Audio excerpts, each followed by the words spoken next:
très heureux de vous accueillir aujourd'hui pour cet après-midi. Aujourd'hui, on représente l'AMH, l'Académie internationale de médecine holistique. C'est un noyau d'une académie scientifique qu'on vient de battre avec des amis, des proches. Alors, je vais prendre quelques minutes pour vous parler un tout petit peu de notre académie. Et puis par la suite, on a avec nous nos amis des laboratoires SVR pour commencer avec douceur ce programme. Alors, pour vous parler un tout petit peu de l'Académie internationale de médecine holistique, en fait, deux termes qui sont importants. Le premier, c'est la notion d'holisme et d'holistique. C'est un nouveau mot. C'est pas très conçu, c'est pas très malléable sous nos climats. Alors, l'holisme, c'est tout ce qui prend l'homme en unité. Et je sais qu'on n'était pas habitué dans notre formation académique primordiale de parler de ce genre de situation. Sauf que actuellement, et de par le monde, il y a des normes. Et ces normes sont en train de toucher tous les domaines qui touchent l'homme, à savoir l'économie, la politique, tout ce que vous voulez. Et entre autres, on est là pour atteindre les normes de la pratique médicale. Entre autres, de la pratique médicale ambulatoire, c'est-à-dire dans les cabinets de ville, chose qu'on n'était pas habitué au début, et ça c'est clair. Et donc, sur le plan international, entre autres, l'Organisation mondiale de la santé a pu mettre des normes de la pratique de tous les jours.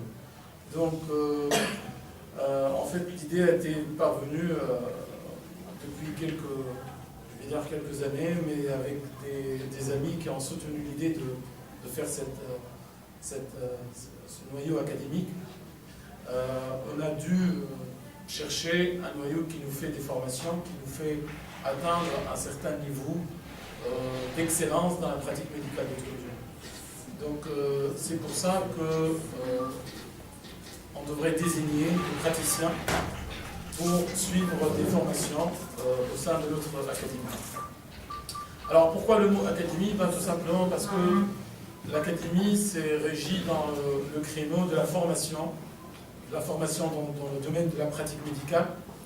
Je pourrais vous avancer quelques chiffres qui étaient dans les recensements et les statistiques internationales en matière de médecine, notamment de médecine de ville, de médecine ambulatoire, c'est-à-dire en dehors des dogmes de la médecine académique hospitalière.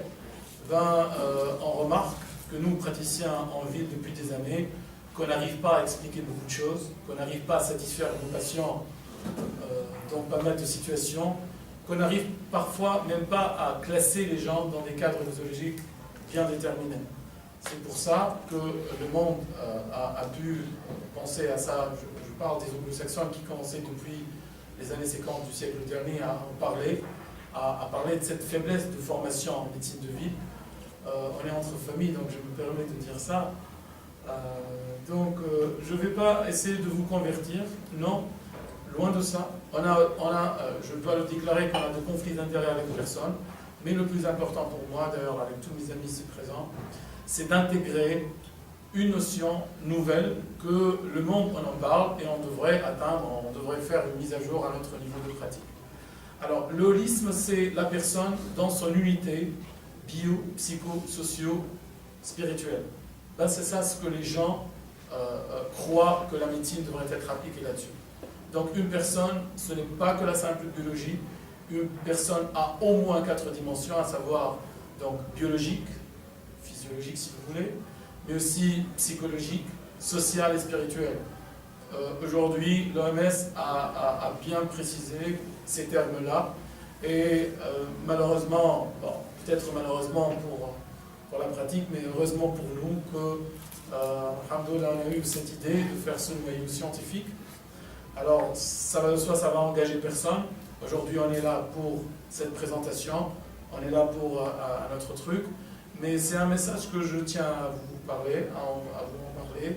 Entre autres, ça va de soi, je vais parler des différentes pratiques, entre autres qui étaient nommées dans le siècle dernier les médecines alternatives et complémentaires, à savoir les thérapeutiques homéopathiques, phytothérapiques et tout ça. On va essayer d'en prendre charge au sein de notre académie, donc ça serait des formations pour de bon. On va essayer dans le futur proche, sinon le futur un peu en différé, de faire des formations en aromathérapie, l'aromathérapie, c'est la technique, c'est une discipline, une branche de la phytothérapie qui s'intéresse à l'utilisation des huiles essentielles en médecine. On va faire des formations, sinon dans d'autres termes, tels que l'oligothérapie, la phytothérapie. Nous avons aussi conçu de faire une formation un peu approfondie pour les homéopathes, pour les médecins qui ont déjà pratiqué l'homéopathie. On va pratiquer des séances de formation, je veux dire, un peu plus approfondies, un peu plus professionnelles en matière d'homéopathie. C'était un peu ça. Alors, pour vous inviter, je vous demande gentiment de noter sur vos papiers ces deux sites importants pour joindre, donc,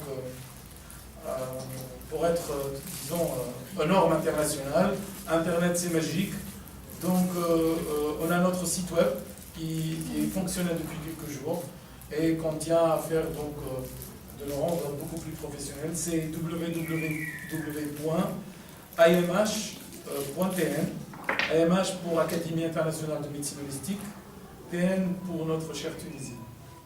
Alors, sinon, alors pour les gens qui sont, disons, adeptes des réseaux sociaux, vous pouvez aller à notre page Facebook.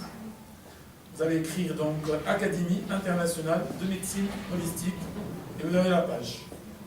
Comme ça, vous serez toujours donc au point de connaître nos différentes mises à jour, de connaître nos différents, donc, tout ce qui se passe à rapporter aux différentes formations et aux différents meetings que nous allons établir. Alors, pour ne pas me répéter trop, on va convertir personne, c'est juste une intégration dans la pratique quotidienne du médecin de famille, du médecin spécialiste pratiquant en médecine de ville. Alors, on va intégrer ces différentes techniques. Le monde y bouge, on pratique une discipline qui est la médecine, une discipline qui est très évolutive. Et on essaiera de toutes les façons donc, de ce noyau scientifique qui va rester, je l'espère, et j'y tiens personnellement, à rester dans un cadre académique, dans un cadre très scientifique. Et je le répète qu'on a de conflit d'intérêt avec personne. Donc, pour vous, vous allez voir ça. Et vous pouvez bien sûr passer le message à tous les confrères qui sont donc, partants avec ces différentes formations. Donc ils seront toujours la bienvenue.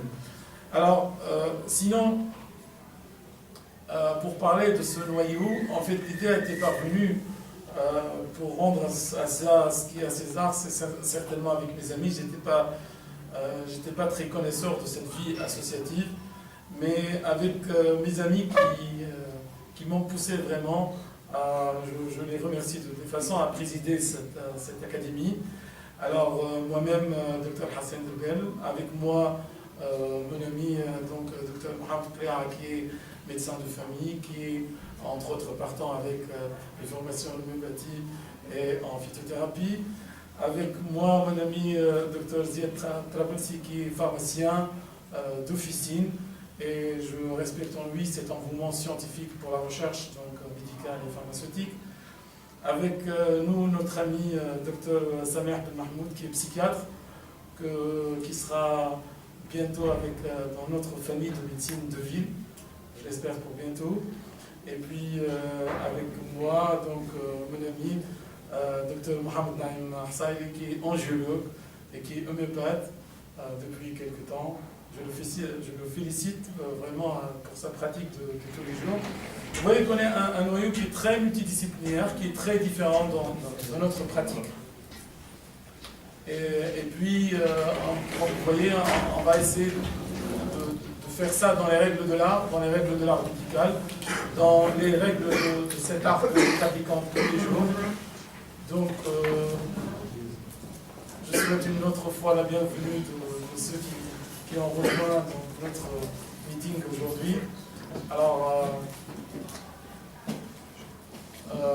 je refais une autre fois une petite conclusion de cette médecine holistique qu'on découvre dans ce petit pays et que les anglo-saxons ont déjà utilisé ce mot depuis pas mal de temps.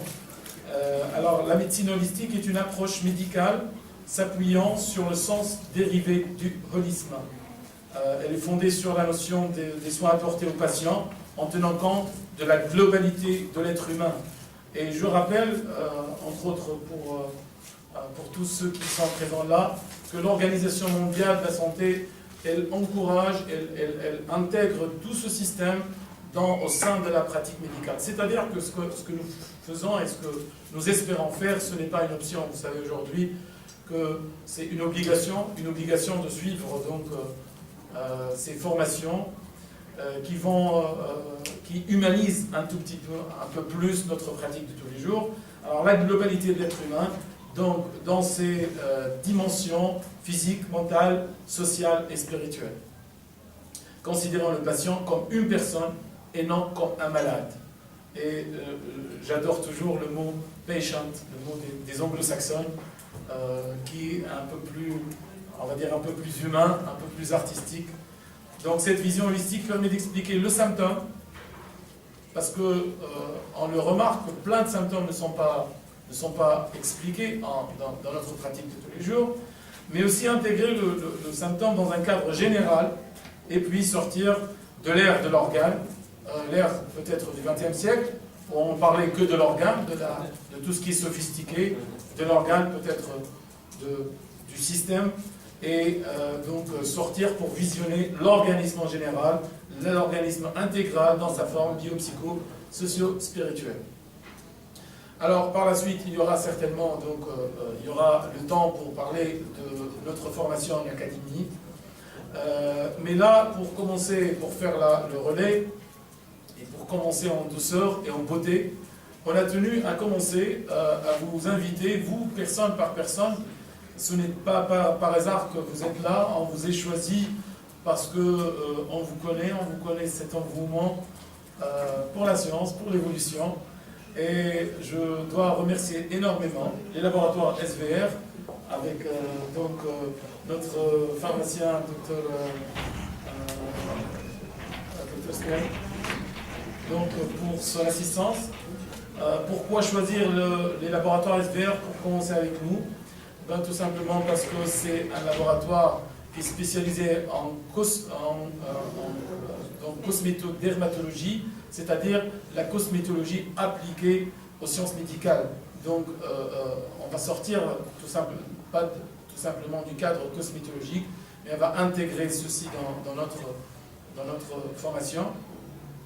Donc je le remercie infiniment pour avoir accepté de nous côtoyer, d'être avec nous pendant pratiquement 5-6 séminaires de formation en cosmétologie, rien que pour vous. Donc on commencera avec douceur. Il va nous parler aujourd'hui de la peau grasse. Je ne me rappelle jamais d'une leçon de médecine qui s'appelait peau grasse. Aujourd'hui, c'est un temps extraordinaire. Donc, messieurs, mesdames, vous êtes en train d'écrire l'histoire par votre présence ici. Je vous remercie infiniment. C'est vraiment une première en Tunisie quand on parle de ce système de liste. Donc, je vous souhaite une autre fois la bienvenue. Et j'appelle mon ami pour vous parler un tout petit peu de la cosmétologie et de la peau grasse. Merci.